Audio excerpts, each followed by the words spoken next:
Então, bom dia a todas, irmãs. Já oramos, né? Agradecendo a Deus por esse dia.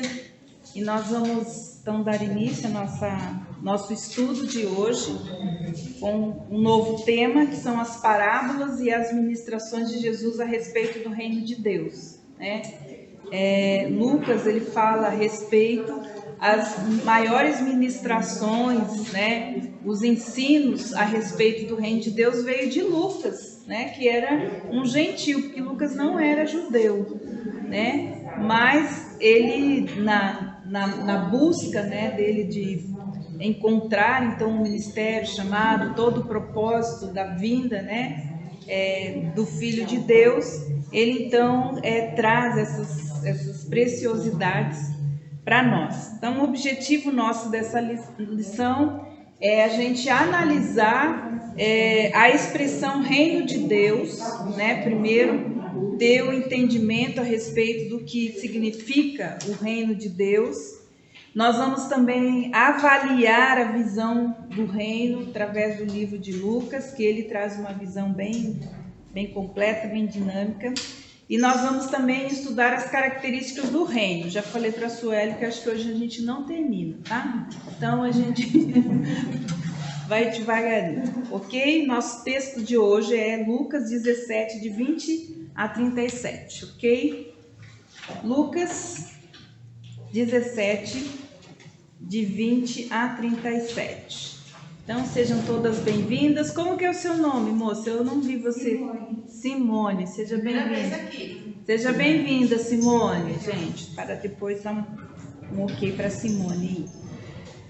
Lucas, capítulo 17, versículos de 20 a 37. Eu vou ler na minha versão aqui, que ela é um pouquinho mais esclarecedora, ok? Um dia, os fariseus perguntaram a Jesus: quando vai começar o reino de Deus? E Jesus respondeu: o reino de Deus não vem acompanhado por sinais visíveis. Não se poderá dizer começou aqui neste lugar ou ali naquela parte do país, porque o reino de Deus está entre vocês. Mais tarde ele voltou a falar sobre isso com os seus discípulos. Chegará o tempo em que vocês desejarão que o Filho do Homem esteja com vocês, nem que seja por um dia só. Porém, ele não estará aqui. Dirão a vocês: lá está ele, ou ele está aqui. Não creiam nisso, nem saiam para procurar, porque quando o Filho do Homem voltar, vocês saberão sem sombra de dúvida. Será tão evidente como o relâmpago cujo brilho vai de uma extremidade à outra do céu. Mas primeiro é necessário que ele sofra muito e seja desprezado por todas as nações. Assim como foi com o povo no tempo de Noé, também será nos dias do Filho do Homem. Eles comiam, bebiam, se casavam, tudo como de costume, até o dia em que Noé entrou na arca. Então veio o dilúvio e destruiu a todos. A mesma coisa aconteceu nos dias de Ló. O povo andava para lá e para cá em seus negócios diários, comendo, bebendo, comprando, vendendo, cultivando e construindo. No dia em que Ló deixou Sodoma, o fogo e enxofre caíram do céu e todos foram destruídos. Assim será o dia em que o Filho do Homem se manifestar. Aqueles que estiverem no telhado da sua casa naquele dia não devem descer, arrumar a sua bagagem dentro de casa. Aqueles que estiverem nos campos não devem voltar para a cidade. Lembrem-se do que aconteceu com a esposa de Ló. Todo aquele que tentar salvar a sua vida perderá, e quem perder a sua vida vai salvá-la. Naquele dia, 2 pessoas estarão dormindo no mesmo quarto, e uma será levada e a outra será deixada. 2 mulheres estarão trabalhando juntas, moendo trigo, uma será levada e a outra será deixada.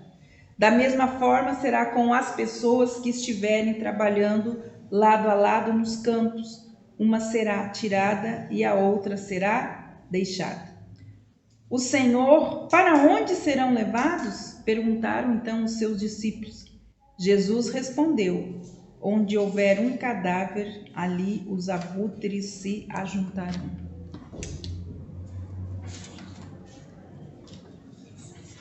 Então, irmãs, nós vamos focar sobre, então, o reino de Deus, né? O Evangelho de Lucas, o médico Lucas, ele apresenta, então, algumas noções para nós a respeito do reino de Deus. Então, enfocando os que fazem parte do reino, que precisam se comprometer com esse reino, né? Então, ele fala sobre isso, em renunciar e em seguir a ética do reino. É importante nós entendermos, primeiro, a palavra de Deus, ela sempre tem duas expressões. Ou ela fala sobre o reino de Deus, ou ela fala sobre o reino dos céus, certo? Mateus, ele usa o termo reino dos céus, porque ele estava falando com os judeus. Quando ele escreveu, a mensagem era para os judeus. Então, ele fala sobre o reino dos céus, até porque os judeus estavam esperando um rei, né, que viesse, tomasse tudo à força e eles fossem então libertos, né, de todo aquele sistema aonde eles estavam inseridos. Então, ele usa o reino dos céus. Mas Lucas usa o termo reino de Deus. Então, vamos definir. Primeira coisa, reino dos céus é um lugar. Quando Mateus fala, ele está falando a respeito de um lugar. Quando Lucas fala a expressão reino de Deus, ele está falando sobre governo. Ele está falando sobre o soberano, sobre um lugar onde reina Deus. Por isso é reino de Deus. Então, a palavra de Deus, ela tem essa definição. Reino de Deus é aonde ele governa, onde ele é o soberano. E a gente tem o reino das trevas, que a gente sabe quem é o soberano e quem governa, né? Então, o que é importante a gente também entender sobre o reino de Deus? Se existe um reino, existe um rei, certo? E nesse reino existe ética, certo? Existe também leis. E é o que Lucas quer trazer um pouco para nós. Se você é cidadão do reino de Deus, onde existe um rei, existe leis, existe uma ética. E como cidadãos do reino de Deus, nós precisamos seguir essa ética. Então, ele fala várias coisas, né? Várias características do reino de Deus. É a visão que ele tem do reino de Deus. Mas é importante a gente saber. Uma vez eu li um livro e ele me trouxe, assim, várias coisas importantes a respeito disso. Então, quem vive no regime de monarquia, ele entende quando lê o que significa.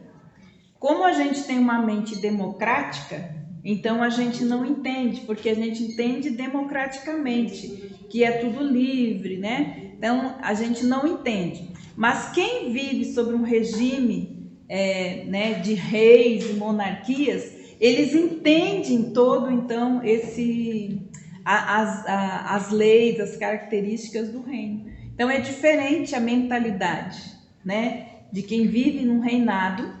Então ele compreende, não tem dificuldade de compreender. Mas a gente, como não vivemos isso, né, já vivemos, mas muitos, né, muitos, 500 e poucos anos, né, mais disso, nós vivemos isso. Mas hoje nós não temos isso, a gente tem uma mente democrática. Então por isso que às vezes é difícil entender essa questão do reino de Deus, ok? Então entendam isso, reino dos céus, lugar, reino de Deus, governo, ok? Então nós precisamos, e aí ele vai falando sobre o que nós precisamos fazer. Então, se nós somos cidadãos do reino de Deus, nós precisamos conhecer as suas leis, a sua ética, e é sobre elas que nós precisamos viver. Eu vejo que se a gente consegue olhar, lembra que eu falei na outra vez? Se a gente consegue olhar do reino de Deus para cá, a gente entende muitas coisas que estão acontecendo. A gente tem a visão correta. Quando Jesus ensinou a oração do Pai Nosso, ele tinha a intenção que a gente entendesse isso, né? que tudo aquilo que é gerado aqui na terra foi gerado primeiro no reino dos céus. Por isso que ele fala, né? Que venha o teu reino, que seja feito aqui na terra como é no céu, né? Então é a primeira coisa que ele fala, que Deus traga à existência na terra tudo aquilo que ele já gerou nos céus, né? Então é importante a gente entender, ter esse olhar, né, sobre o reino de Deus. Então nós, como discípulos, precisamos honrar e propagar o evangelho do reino. Vamos ver Lucas 18:16. Essa expressão também, evangelho do reino, também é muito importante a gente entender, né? Porque muitos discípulos demoraram para entender essa obra também, né? Que Jesus não veio trazer um evangelho particular. Ele veio trazer o evangelho do reino, era algo maior e mais poderoso do que eles pudessem pensar ou imaginar. Mas como a gente tem uma alminha muito individualista, né? A gente pensa no nosso reino, a gente pensa nas nossas coisas. Mas ele veio trazer o evangelho do reino, né? Ele veio trazer tudo isso para nós. Mas foi difícil colocar isso na mente e no coração dos seus discípulos, né? Para que eles trouxessem isso, porque foi isso que ele veio fazer, né? É trazer o evangelho do reino, não uma coisa individual, particular, por exemplo, que era só para os judeus ou era só para um grupo de pessoas. Não, ele veio trazer o evangelho do reino, queria atender, né, e chegar a todos. Então, o evangelho do reino. Lucas 18:16. Quem gostaria de ler? Jesus, porém, chamando-se para si, disse: deixai vir a mim as crianças e não as impeças, porque de tais é o reino dos céus. Então, isso. Então, a primeira coisa, então, que Jesus, quando Jesus fala, né, e o discípulo pega isso: deixar vir a mim os meninos e não os impeçais, porque de tais é o reino de Deus. O que isso significa para você? Porque a gente já ouviu muito essa expressão, né? Já ouviu muito esse texto da palavra de Deus. Mas o que ele significa para você? Esse texto: deixai vir a mim os meninos e não impeçais, pois de tais é o reino de Deus. Quem gostaria de compartilhar? A confiança e as crianças, elas confiam plenamente nos pais. Então elas se jogam, então para mim esse versículo seria assim: confiar plenamente em Jesus Cristo. Sim. Quem mais? As crianças, elas são inocentes, elas têm um coração puro, assim como o reino de Deus é para os puros de coração. Sim. Sempre assim. Sim. Eu vejo assim, que criança, elas são vazias de coisas materiais. E a gente, às vezes, é muito apegada às coisas materiais. A criança não. A criança, como ela está vazia de si mesma e das coisas fora de si, o que você oferece para ela, ela recebe de forma mais divina. Sim. Quem mais quer contribuir? Todos estão certos. Quem mais quer contribuir com trazer? Ser humilde. Sim. São duas coisas importantes, né? Jesus no Sermão do Monte, ele fala: bem-aventurados os humildes ou os pobres de espírito, porque é deles o reino dos céus, certo? Então, a humildade. O que é humildade? É reconhecer exatamente a soberania de Deus sobre tudo e sobre todos, né? A humildade tem a ver com sujeição, com submissão. Se eu me sujeito, se eu me submeto, então, à soberania de Jesus como rei, né? Como o Senhor desse reino, então eu estou me tornando o quê? Humilde. Isso que é ser humilde, né? É aceitar o governo e a soberania de Deus sobre nós. E a sua palavra também. Isso é humildade. Isso nos abre a porta para o reino de Deus. Ela falou também os limpos de coração, né? Então, os humildes, aqueles que confiam, né? Que têm essa confiança total em Deus, são essas pessoas, então, que estão... Tem o outro texto, ele fala que se você não se tornar como uma criança, não entrará no reino dos céus, né? Então, exatamente com essas características, a humildade, a honestidade, a sinceridade, a humildade deles, uma confiança total que eles têm em Deus. Isso são as características que a gente precisa entender. Então, as leis do reino de Deus, outra coisa importante, irmãs, as leis do reino de Deus são diferentes das leis desse mundo. Se eu sou governado pelo Espírito de Deus, e se eu pertenço ao reino de Deus, as leis de Deus são maiores do que qualquer lei nesse mundo. A lei de Deus, porque é ela que governa a minha vida, é ela que governa o meu espírito, né? É ela que dirige o nosso espírito aqui na terra, que deve dirigir a nossa mente, que deve governar as nossas emoções, os nossos sentimentos, as nossas vontades. É a lei de Deus. Então, é sobre esta lei que nós vamos responder diante de Deus, em aceitar a lei de Deus e estar, então, submissa a tudo isso. Então, precisamos entender que as leis do reino de Deus, elas são diferentes das leis desse mundo. Então, o personagem principal do reino de Deus é quem? É Jesus, né? Não o homem, mas sim Jesus. O que aconteceu? Houve uma transição, né, nesse evangelho que foi pregado, que o homem se tornou o centro de todas as coisas. Quando o homem se torna o centro das coisas, a gente perde a visão do reino. Porque cristianismo é Cristo no centro de tudo na nossa vida. Então, quando a gente se põe no trono como governante, como a gente lidera, a gente que sabe, então nós perdemos a visão, porque o reino de Deus não é o homem que é o centro, mas sim Jesus, o rei, aquele que deve governar tudo e todos, um nome que está sobre todo o nome da terra, e nada e nem ninguém pode impedir o agir dele. Entende, mas então nós precisamos ter o quê? Que é o mais difícil. Eu tenho muito tempo atrás, quando Deus vem ministrando sobre o reino de Deus, eu tenho orado a Deus para Deus mudar a minha mentalidade.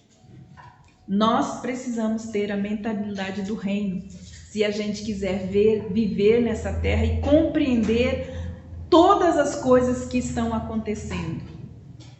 Entende? Somente se você mudar a sua mentalidade, você vai conseguir compreender todas as coisas que acontecem nesse mundo. Então, nós precisamos pedir a Deus que mude a nossa mentalidade, certo? Então, que Deus traga à existência aqui na terra aquilo que Ele já gerou, então, nos céus. Então, vamos lá.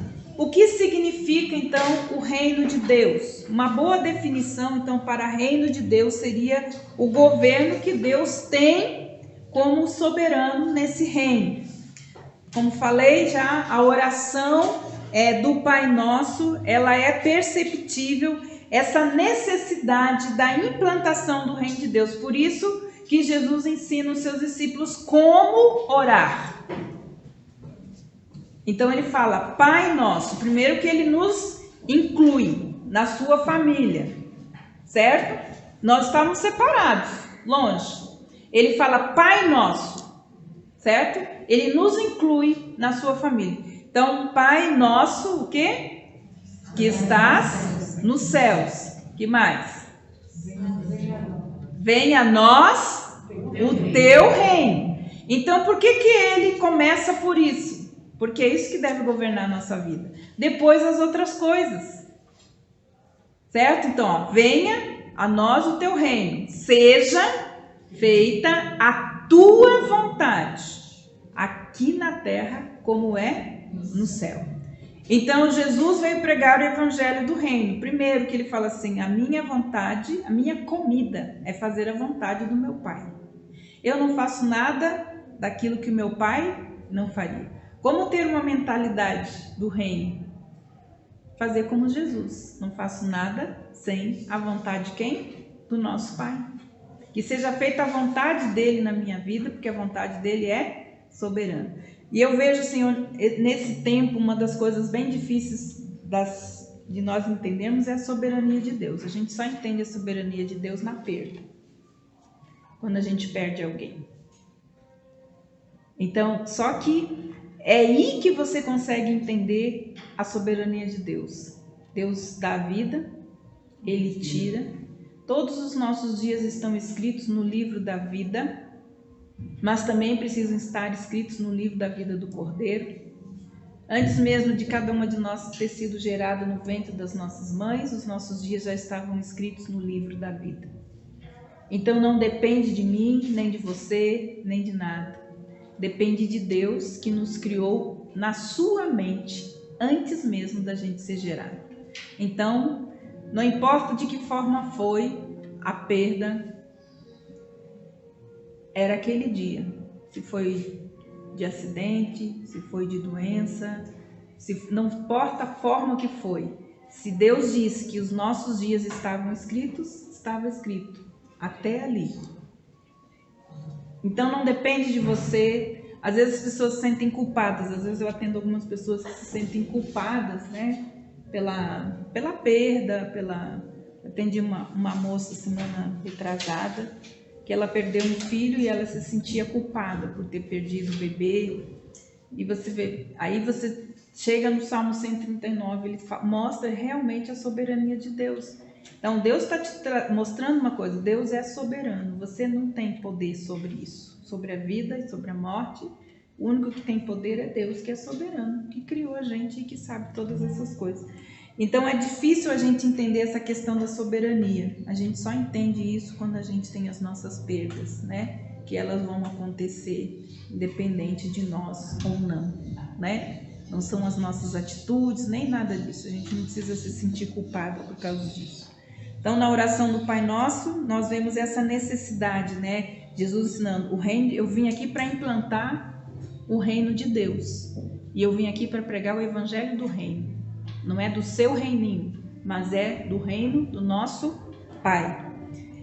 Quando o governo humano, então, né, ele se corrompe, o de Deus se estabelece como? Como que eu sei que o reino de Deus se estabeleceu na terra? Ele se estabelece através da justiça, da paz e da alegria. A justiça, a paz e a alegria, elas são o que para nós? Conforto, né? Primordial para a nossa vida, certo? A justiça, sua? Não, a de Deus. A paz, que paz? A sua? A que o mundo dá? Não. A paz de Deus, né? E a alegria? Que tipo de alegria? A alegria do Senhor, que é a nossa força. É isso que nós precisamos para viver. Então, a justiça, a paz e a alegria são sentimentos, né? São como se fossem sentimentos. Mas, na verdade, eles são uma pessoa. Que quando Jesus fala que o reino de Deus está entre vós, ele já estava falando a respeito dele. Porque a palavra de Deus fala que Deus fez com que Jesus se tornasse a justiça dele. Então a justiça dele é uma pessoa. A justiça de Deus é quem? Jesus. Mas Deus também tem a paz de Deus. Quem é a paz de Deus? Jesus, ele falou: eu sou a paz, eu sou o príncipe da paz. Isaías falou que o príncipe da paz viria. Então a paz também é uma pessoa e ela se chama Jesus, certo? E a alegria é quem? Jesus, a alegria dos homens. Então quando Jesus chegou, o reino de Deus também chegou. A justiça, a paz e a alegria de Deus chegaram para nós. E quando nós experimentamos isso na sua totalidade, nós estamos experimentando o que? A influência do reino de Deus nas nossas vidas. E é isso, olha, irmãs, falo para vocês. Nós podemos abrir mão de tudo, mas menos abrir mão da justiça, da paz e da alegria de Deus, porque é ela que tem que permear a nossa vida, permear os nossos corações. Essa deve ser a nossa busca por viver a justiça de Deus, apesar de tudo que nós ouvimos, toda a corrupção do coração humano. Mas é saber que nós temos um Deus justo e que já fez justiça. Ele não vai fazer, já fez. Está tudo escrito. O que vai acontecer, como que vai acontecer. Né? Nós precisamos ter paz além das nossas circunstâncias e entender que Jesus é a nossa alegria. Jesus é a alegria dos homens. Assim, você está o quê? Sendo influenciado, vivendo o reino de Deus aqui na terra.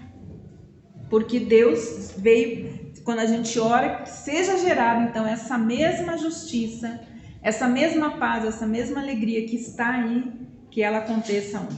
E aí eles falam também que isso está dentro de nós. Então é tão importante a gente ter esse senso de que a justiça é de Deus, que a paz que excede todo o entendimento é de Deus, que a alegria que eu tenho é de Deus.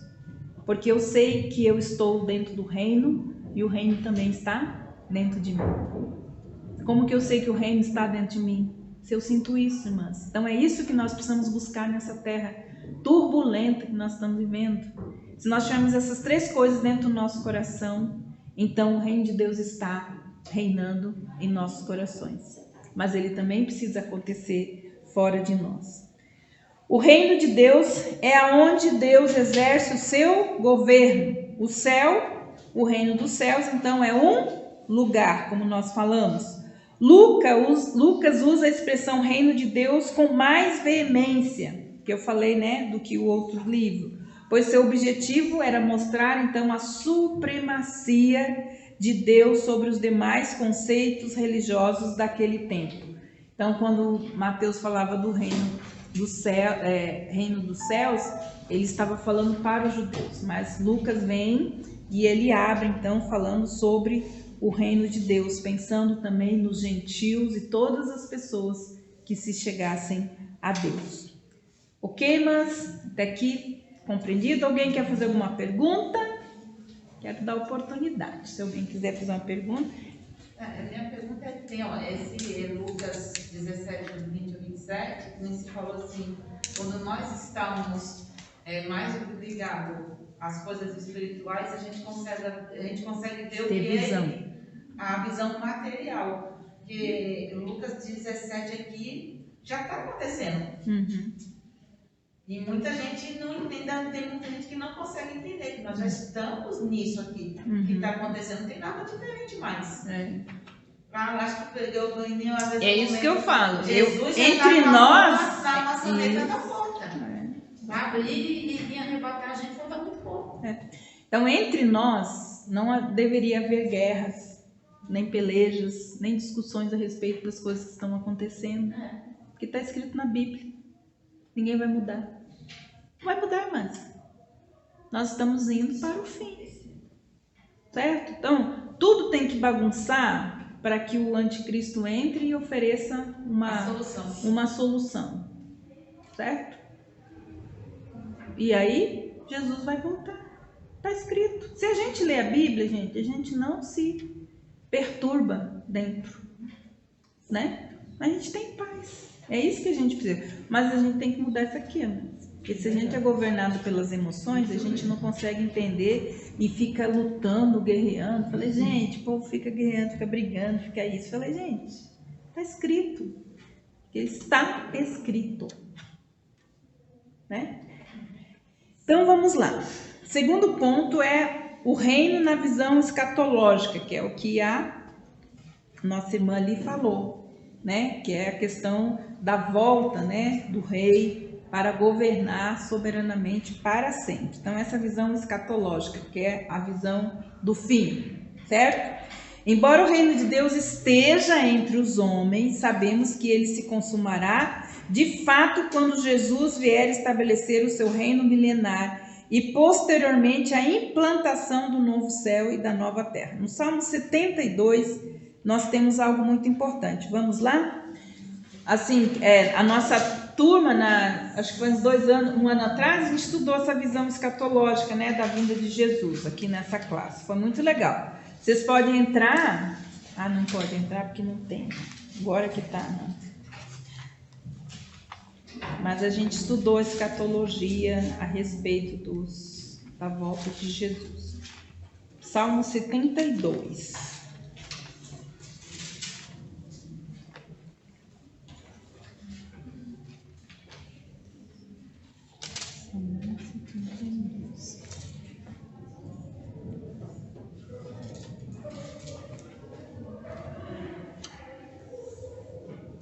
Então, aqui fala várias coisas. Esse é um texto, né, uma visão escatológica a respeito de Jesus e do Messias. Ele não tem quase nada a ver com aquilo que estava acontecendo ali. Então, ó Deus, ajude o rei a governar com a sua justiça, ajude o filho do rei a andar em santidade, para que ele governe seu povo com honestidade e trate com justiça aqueles que são explorados. As montanhas e os morros darão muitos frutos e o povo viverá em paz por causa do governo justo do rei.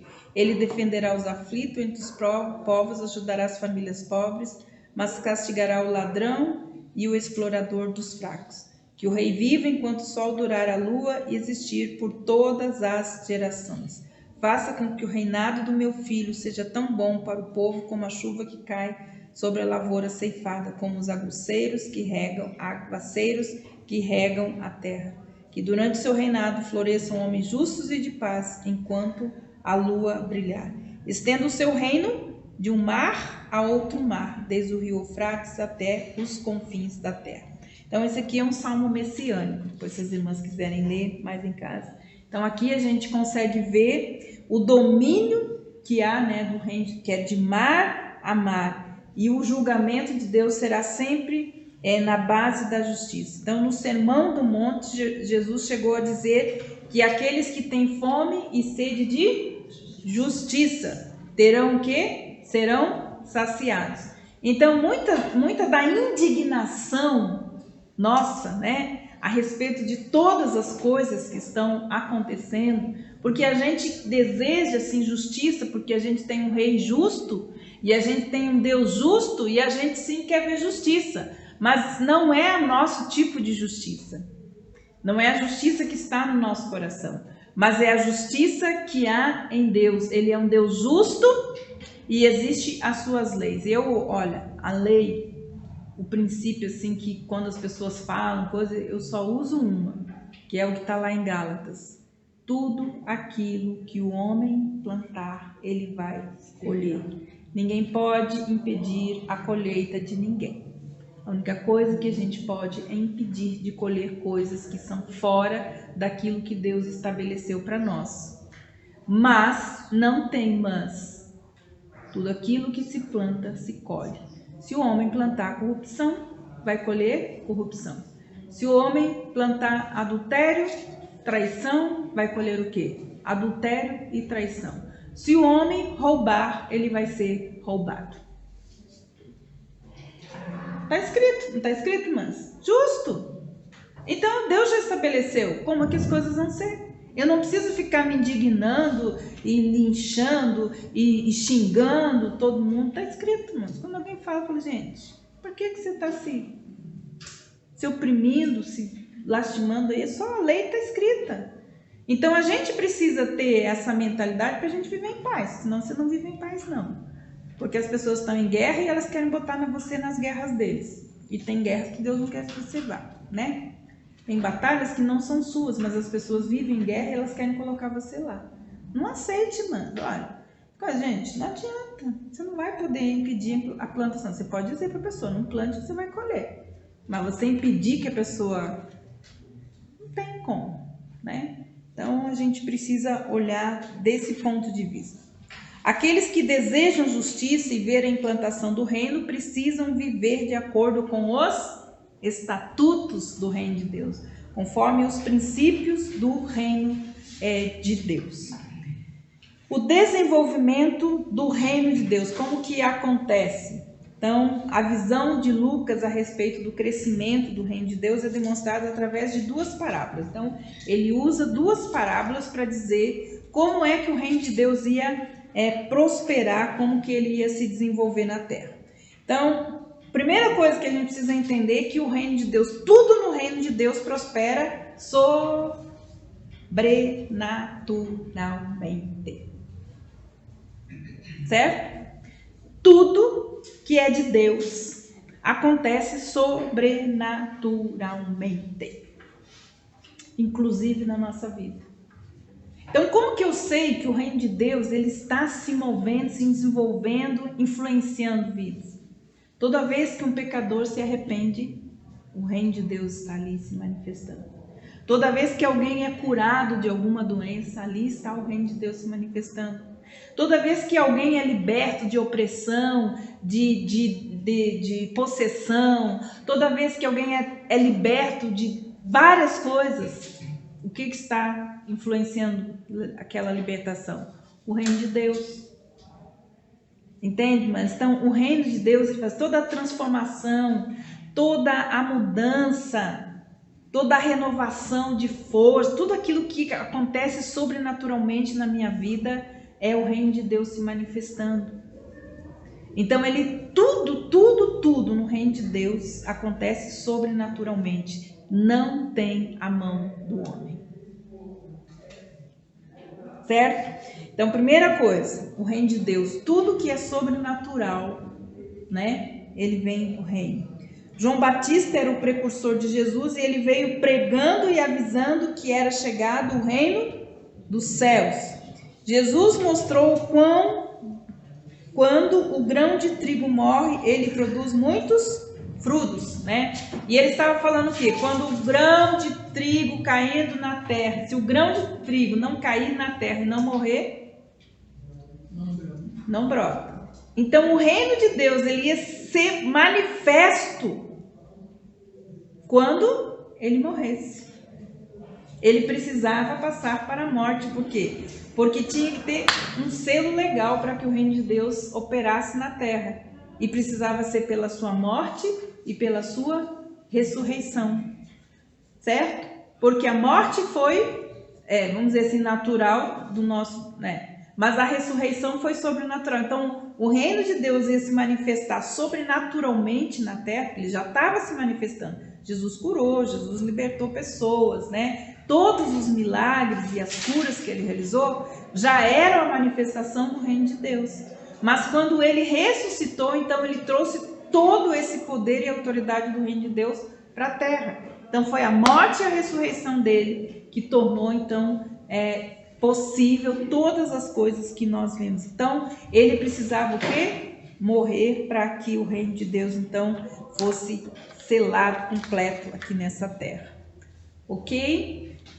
Então a primeira parábola que mostra como é que ele iria se desenvolver, como que o reino de Deus ia crescer, era a parábola do grão da mostarda. Então Lucas 17, 5 a 6, se alguém quiser ler. Mas é muito importante, há muito tempo atrás, a gente sempre lê as parábolas e as pessoas sempre usam para proveito próprio, né? Para dar alguma lição própria, alguma coisa, trazer alguma coisa. Mas a gente nunca usa dentro do contexto, porque Jesus estava falando sobre o evangelho do reino. Mas geralmente quando a gente lê esse texto, as pessoas só usam ele para falar sobre o quê? Sobre a fé, né? Ele também tem esse pretexto de trazer para nós uma reflexão sobre a fé. Mas quando ele foi ministrado por Jesus, ele estava falando a respeito do quê? De como seria o seu reino. Então olha só, pode ler, quem vai ler? Disseram então os apóstolos ao Senhor: acrescente-nos a fé. E disse o Senhor: se tiveres fé como um grão de mostarda, dirás a este amoreiro, derrama dessa, é um nome difícil, daqui e planta no mar, e ela vos obedecerá. Desarraigar. É soltar, né? É soltar, desarraigar. É soltar. Isso, é soltar. Então, o que chama atenção nessa parábola do grão de mostarda é o tamanho da semente, não é?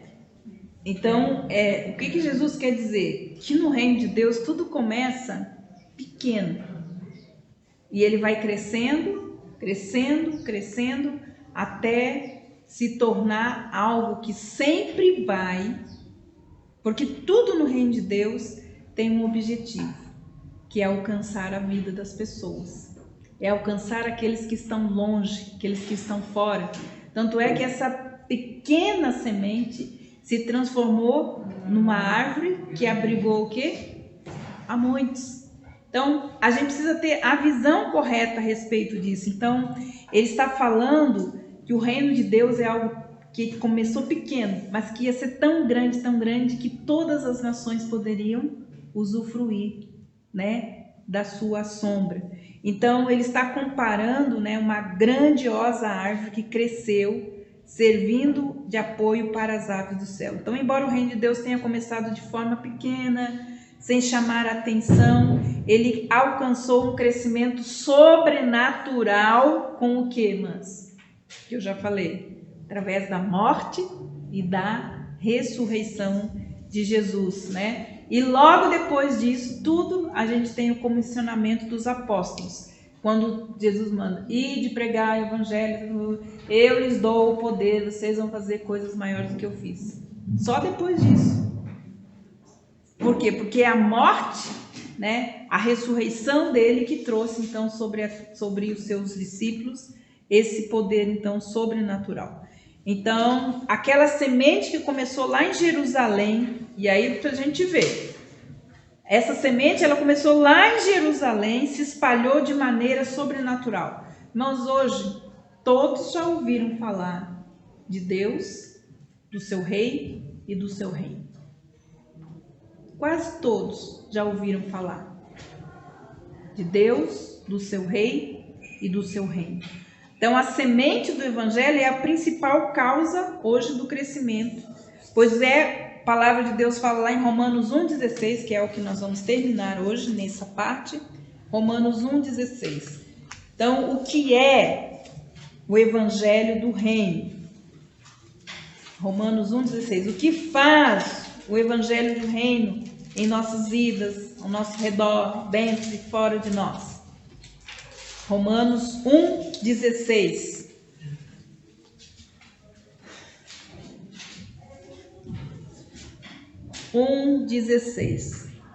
Paulo diz: não estou envergonhado do evangelho a respeito de Cristo, porque ele é o poder de Deus para a salvação de todo aquele que nele crê. E aí nós podemos então falar da fé. Aquele que crê recebe o poder do evangelho do reino. Então, eu não me envergonho do evangelho a respeito de Cristo, porque é o poder de Deus para a salvação de todo aquele que crê. Esta mensagem foi pregada primeiro só aos judeus, mas agora também aos gregos. E esta boa nova nos diz que o homem só pode ser justo diante de Deus através da fé. De fato, que a justiça de Deus, do princípio ao fim, é pela fé, tal como a Escritura afirma: o justo viverá pela fé. Aonde? A fé no Evangelho do Reino. É isso que nos faz prosperar em tudo aquilo que Deus tem estabelecido para nós, então, como povo, como cidadãs do Reino de Deus. Irmãs, orem para Deus mudar a nossa mentalidade. É muito importante a gente ter isso na nossa vida. Então, para a gente experimentar as coisas de Deus.